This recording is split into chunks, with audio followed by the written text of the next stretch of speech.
cara memfollow up marketing. Nah, teknik cara memfollow up atau cara memfollow up penjualan adalah sebuah alternatif teknik, terutama ketika kita mengalami frustasi ketika banyak pembeli yang sudah berminat tetapi tidak berujung closing. Nah, teknik ini perlu teman-teman kuasai, terutama ketika teman-teman mempersiapkan proses WhatsApp marketing.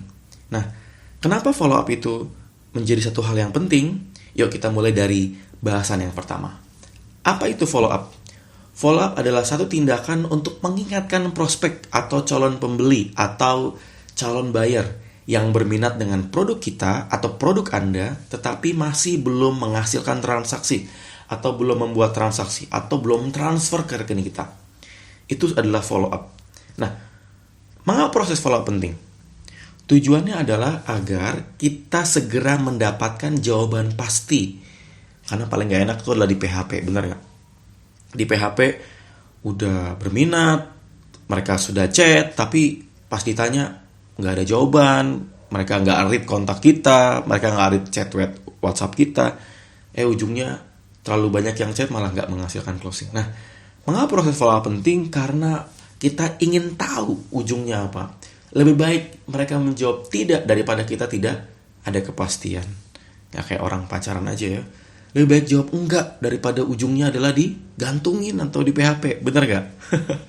Nah, poin ini penting untuk selling juga. Sehingga tujuannya agar kita segera mendapatkan jawaban pasti dari apa yang kita tawarkan. Dan tentunya menghasilkan transaksi atau sales atau menghasilkan transferan. Itu poin pentingnya, menggunakan proses follow up. Nah, tips follow up. Dalam melakukan langkah follow up, langkah penting dan tips yang perlu teman-teman awali adalah buang perasaan gak enak. Buang perasaan, saya gak enakan nih ke calon prospek. Enggak, itu gak boleh. Kenapa? Sebab perasaan seperti itu membuat kita jadi males untuk melakukan langkah berikutnya atau langkah follow up. Nah, poin ini perlu teman-teman perhatikan bahwa kalau teman-teman mau follow up, jangan malu, jangan takut, bahkan jangan takut gagal. Pokoknya bodoh amat. Intinya adalah kita harus tahu kepastian dari calon prospek kita. Intinya kita pengen tahu mereka ujungnya beli atau enggak. Jangan sampai kita di PHP-in mulu, bener? Nah, follow up ini penting terutama teman-teman yang jualan online. Bahkan teman-teman yang asuransi, MLM atau apapun itu. Ini penting sekali. Nah, saya akan coba jelaskan 5 cara follow up yang baik, terutama buat teman-teman yang menggunakan WhatsApp marketing. Oke, ada 5 poin yang teman-teman bisa coba terapkan. Yang pertama, menggunakan nama. Sapa menggunakan nama calon buyer kita. Yang kedua, ingatkan promo yang kita berikan, atau promo yang ada, atau promo yang sedang berlangsung atau berlaku. Yang ketiga, gunakan japri via WhatsApp. Yang keempat, persiapkan jeda waktu. Yang kelima, gunakan teknik closing. Nah, kita bahas satu persatu ya. Yang pertama, sapa menggunakan nama dari calon buyer atau calon pembeli. Kenapa? Karena penggunaan nama lebih personal, lebih intimate, lebih personal approach untuk meningkatkan potensi closing lebih besar dibanding kita hanya tanpa menggunakan nama. Orang lebih suka disapa nama karena lebih dekat, approachingnya lebih personal. Bayangkan kalau kita diperlakukan aja BC to all gitu, tapi nggak ada pakai nama. Itu jadi seakan jauh seperti cold market gitu. Nah, penting sekali ketika teman-teman mau follow up, teman-teman perlu menyapa menggunakan nama. Ini poin penting. Yang pertama. Yang kedua adalah ingatan promo yang ada. Banyak promo yang bisa kita lakukan di materi-materi berikutnya, dan sebelumnya teman-teman bisa melihat beberapa contoh yang kami lakukan. Promo perlu diingatkan untuk memperbesar terjadinya closing. Kenapa? Karena seringkali pembeli closing jika ada promo.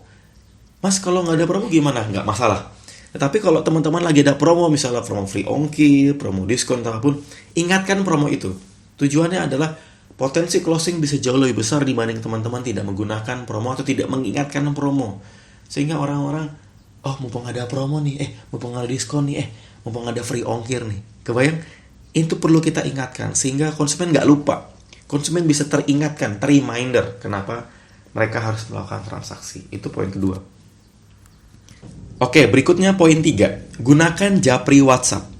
Oke, poin penting di sini adalah jangan menggunakan broadcast untuk proses follow up. Kenapa? Karena broadcast via WhatsApp untuk memfollow up itu konversi rate-nya rendah.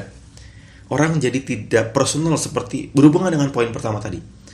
Nah, proses japrian via WhatsApp itu perlu kita lakukan satu persatu. Memang manual, tetapi lebih baik manual tapi konversi rate-nya besar dibanding teman-teman gak manual, maunya automatically share to all tapi malah nihil, nggak ada yang closing. Maka sebaiknya gunakan proses japri WhatsApp agar hasil lebih efektif. Berikutnya, jeda waktu follow up.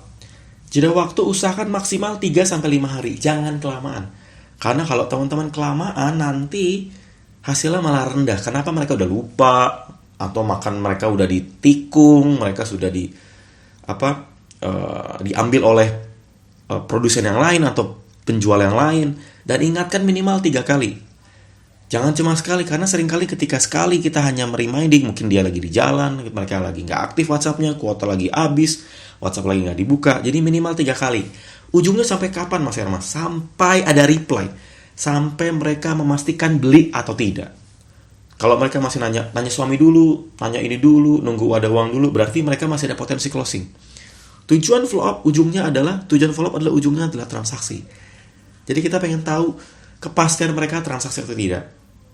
Oleh karena itu penting sekali teman-teman perlu perhatikan, perlu jeda waktu maksimal 3-5 hari dan ada minimal 3 kali reminding mereka.